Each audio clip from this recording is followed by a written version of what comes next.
Welcome to SYBSC Geology classroom. We will study in the subject Geology the syllabus and courses as prescribed by North Maharashtra University. The courses prescribed by our KBC North Maharashtra University are theory 3 courses and 1 practical course. But among these, we have to study in semester 3 SYBSC 3 courses: discipline selective course, that is DSC 1C, and core course A3. The theory course Geology 301 is physiology. Second theory course Geology 302 is biochemistry, and practical course Geology 303 is physiology and biochemistry. Combined practicals are to be studied. And in SE course, means skill enhancement course, for the development of specific skill of the subject, here the first course is given to this semester is apiculture, means study of honeybee and its related all activities. So all these courses we have to study in credit 2. Credit means 2 credit is equal to 2 hours per week. At least 2 lectures of 2 hours to be taken for each course, and 30 periods per semester. 30, 30 and 30. Likewise, we have to complete this course to this semester. Now, we will start the lecture series of SYBSC Geology, in which we will start from first Geology 301, that is physiology. Myself is Professor Dr. S.R. Magre, and for your communication suitability, I am here giving my mobile number. Please you note it: 94030867 and 54. So you can communicate me whenever you need to ask any questions or anything, whatever you would like to communicate to me. So welcome for communication. So we will start the physiology course. First of all, physiology means study of the functioning of organs or systems in any organism or animal. As a course of our physiology, we have to see here the study of functioning of all animals. In our first unit, nerve and muscle, we will see what is nerve and what is muscle. These are the two tissues basically perform the major activities of the body. The human body contains billions of neurons, and neurons make up the basic structure of the nervous system and conduct electrical signals from one part of the body to the another. The nervous system is made up of nervous tissues, and nervous tissue is made up of two main type of cells, that is, number 1, neurons. These are excitable nerve cells that transmit electrical signals, and second, support cells. These are non-excitable cells that surround and wrap around the neurons, and these both together forming a nerve. These are the cells in our body which transmit the signals or electrical impulses from brain to the target organ and from target organ to the brain. So this is the information transaction or information transportation carried out by these cells. So there are special characteristics of the neurons, that is, number 1, they have extreme longevity, means these cells can survive for a long, means about 100 years. Second, they do not divide. Nerve cells never be replaced. Once damaged, they stop their activity. They have high metabolic rate. They require a maximum energy and also requires continuous and abundant supply of the oxygen and glucose. So these are the three main characteristics of neurons by which they perform their whole functioning in a animal body. Now the structure of neurons, before that we have to study what the neuron arrangement in all animal bodies in animal kingdom. If we will see a small animal, Drosophila melanogaster, to which we call it as the fruit fly, it contains about 1 million neurons, the same number as a lobster. A lobster is an aquatic crustacean. This number compares to 75 million in the mouse, or we can say rat, and 300 million in octopus. So this is the basic pattern of number of neurons in invertebrates and mouse. Whereas in human being, the brain contains around 86 billion neurons. Despite these very different numbers, the nervous system of these animals control many of the same behaviors. Means from basic reflexes to more complicated behaviors like finding food, then courting or mates, and likewise activities. The ability of neurons to communicate with each other as well as with other types of cells underlies all of these herbivores and all of these carnivores and both the behaviors of the animals. Most neurons share the same cellular components, but neurons are also highly specialized and shows different types of neurons, have different sizes, have different shapes and different related activities as per their role or functions in the system or body. Means actually what the structure of the cells is, they perform the similar activities and similar behaviors. Now during studying the structure of neuron, we have to see what are the basic parts of the neurons. So this is the structure, basic structure, in which a somatic body having a branched dendritic structures, then a strong lower axon through which the message is passes, and that again touches or communicates with another dendron or another dendrites of the dendron.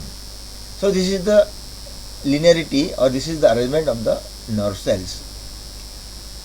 Like other cells, the nerve cells, or we can say each neuron has a soma, or we can say cell body. This soma is a large and contains a central nucleus. Then smooth and rough endoplasmic reticulum. We will see in the next clip where the picture is very clear, and other cell components. The neuron also contains a unique structures illustrated as this figure, and they perform both functions, receiving the signals and sending the signals, or we can say messages. So the soma has a branched dendrites at the terminal ends and the central soma or cell body. So these dendrites are tree-like structure and extends away from the cell body, radiating manner, and these dendritic ends, whenever joined with another, they form a synapse, or we can say in between these two a synaptic cleft. This synaptic cleft allows to transmit the messages by chemical messengers, and the neurons do not have any dendrites, although they perform the same functions as the general neuron structure is. So dendrites can have a small protrusions called as dendritic spines, which further increases the surface area and form the synaptic connections. So this is the basic structure of neuron. Now, dendritic structures or somatic structures in a common nerve cell is picturized here in this figure. You can see that the anterior terminal broad globular area is the soma, and this is the axon. Soma and axon. So these are axon terminals and these are somatic terminals, to which we call it as the dendrites. These are tree-like branches which are erecting from the somatic body.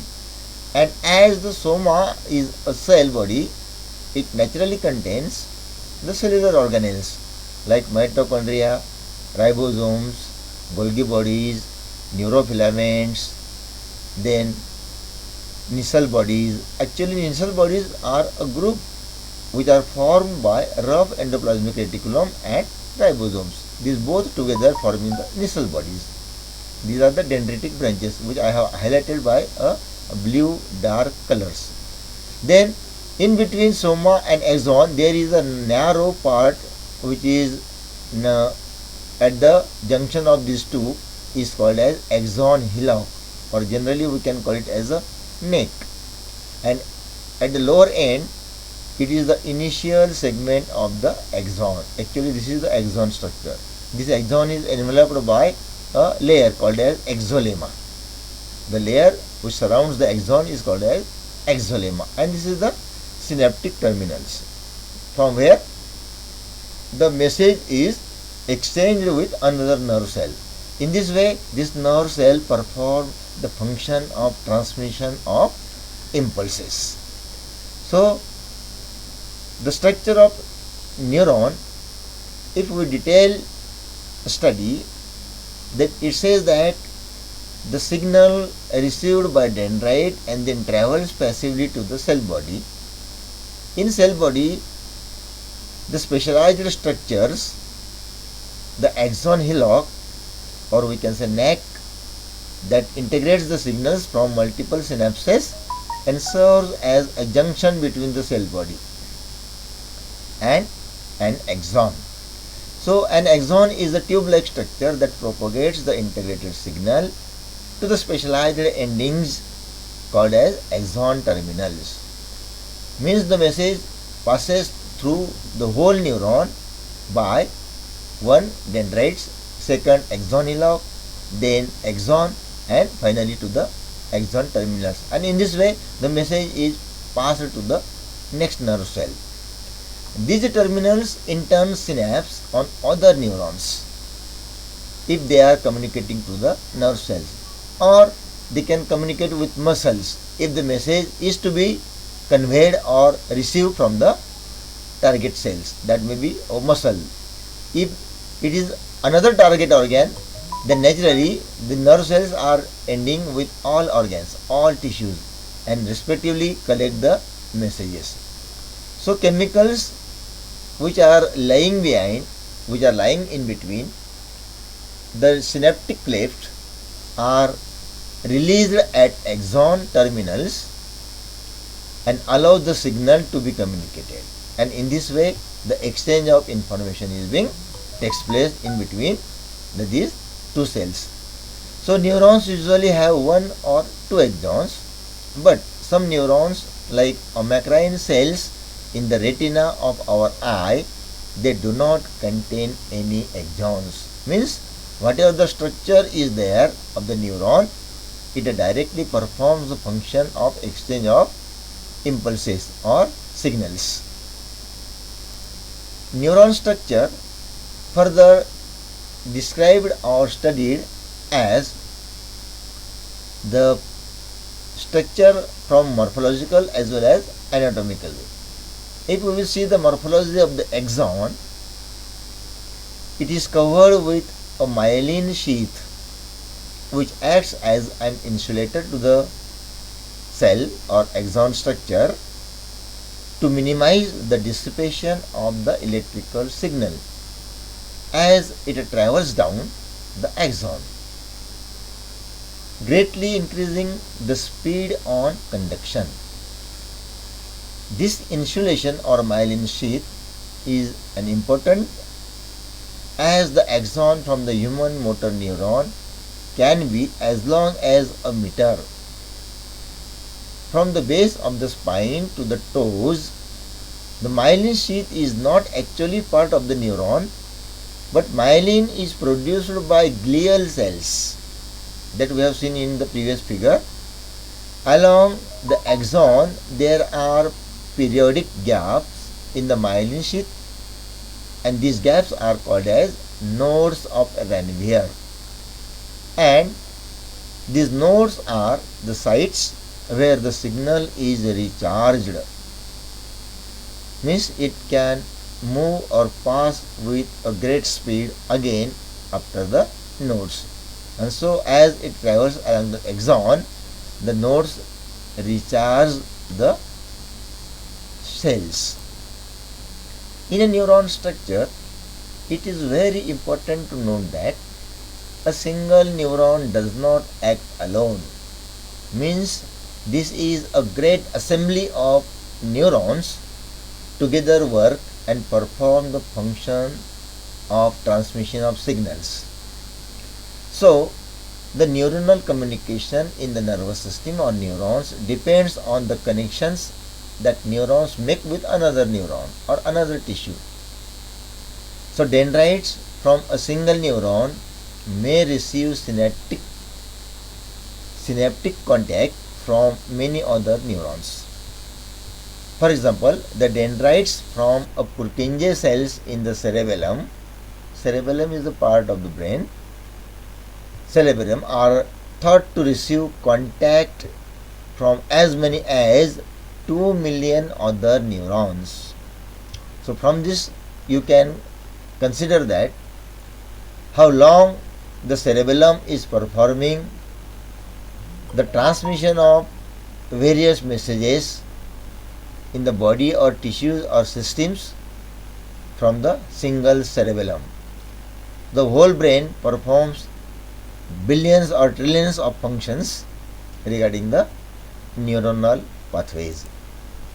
So, the neurons are structurally of different types and also functionally different as per their location and existence in the nervous system. The types of neurons includes about 6 types of that. Apolar or apolar neurons have no dendron or axons. They directly a part which performs the whole structure of neuron, example in hydra, or usually as we have seen in amacrine cells of retina of eye. Second, unipolar neurons. In this type, they have a cell body and a single process. No axon, no dendrites, nothing. Only a single process like dendrites, but not actually a dendrite. But dendritic structure is erupting and that performs as a neuron structure, whole neuron structure. In third bipolar type, cell is there, bipole, one pole, second pole. Cell is there and 2 axons radiating from the cells from opposite side of the body, and they have a dendritic terminals. So this is called as bipolar type of nerve cells. And in multipolar nerve cells, we can see that a cell body, there are multiples, we can say as dendrites and 1 axon. So these multipolar cells have 1 axon and 2 or more dendritic structures. So in these structures or somatic body, we see here the cellular structures, one Golgi number 1 and Golgi number 2. In that neurons, Golgi number 1, the neurons with projecting axonal processes, example pyramidal cells or Purkinje cells and anterior horn cells. And in Golgi second, the neurons with axonal process projects locally the best example is the granule cells. So these are the two different multipolar neurons. They have such structure. And in fifth type, anaxonic type of neurons, where the axon cannot be distinguished from the dendrites. Means a specialized axon structure is not there. We cannot distinguish it from where or which type of branch or dendritic structure the message will pass away, whatever or wherever, to which we can call generally as the axon in this anaxonic type of neurons. And in pseudo unipolar neuron, the somatic body or soma is at the different side, at the aside, we can say, means only one process is there, but it is branched. We can say the process is single, but it looks like bipolar. But in bipolar, the nucleus is located in between, whereas nucleus is at the side here, and therefore it serves both as axon and dendrite. So this is the pseudo unipolar type of neuron. Now, regarding the structure of nerve cells or neurons, these cells are of two types. One is myelinated nerve or medulated nerve, and second is non-medulated nerve, or we can say a single nerve fiber, because a single nerve or neuron is performing different functions as per their structures, and a single nerve may have many nerve fibers, and these nerve fibers are of these two different shapes or structures. In that, so every structure is similar, but the thickness is either low or more. In medulated nerve fiber, this medulla is there, and in between there are nodes of Ranvier. We can call it as a nodes, and as it is found out by the worker or investigator, we call it as a node of Ranvier. And this is the central strong neuraxon, or we can say neural axon. Each cell as usual have a nucleus. Here this is a nucleus or this myelin or this medulated cell body. And one more thing is that the nucleus is alternately present in these nodes. Here also these alternate nodes are there, but these are very minimized in the nuclear structure or nuclear area. So this is the myelin sheath, this is the neurilemma, or we can say covering on the nerve cell or nerve fiber, and this is the basic structure of the nerve. Now these nerves are of two types, as you have seen in the figure. What are the differences? In medulated structure, the axons are larger in diameter, whereas in non-medulated, the axons are smaller in diameter. Second difference, the axon surrounded by concentric layers of Schwann cells and plasma membrane. In non-medulated, the axon is surrounded by cytoplasm of Schwann cells, as we have seen in previous diagram. Third, in medulated, salutatory conduction is present, whereas in non-medulated it is absent. As usual, there is no medulla. The fourth difference is that density of voltage gated sodium channels are more found in medulated nerve fiber, whereas density of voltage gated sodium channels are very less because of there is no medulla. In fifth, the energy consumption is very less in medulated nerve fiber, whereas in non-medulated the energy consumption is also less. This one is a similar structure or similar characteristics or similar way through which they work. And last one is the example of these two medulated and non-medulated nerve fibers, that all preganglionic fibers in autonomic nervous system, in peripheral nervous system fibers more than 1 micrometer in diameter. Means in mammalian nervous system, if we will see the autonomic and peripheral nervous system, the nerve fibers of preganglionic are medullary type, whereas the nerve cells of preganglionic, autonomic and peripheral nervous systems, which are less than 1 micrometer in diameter, because there is a no medullary sheath and therefore they have low diameter. But these both cells perform the functions of varieties of their arrangements. So in the today's lecture I would like to stop here. So we will say the further topics of our syllabus. The structure of cell we will continue in detail to study in the next lecture.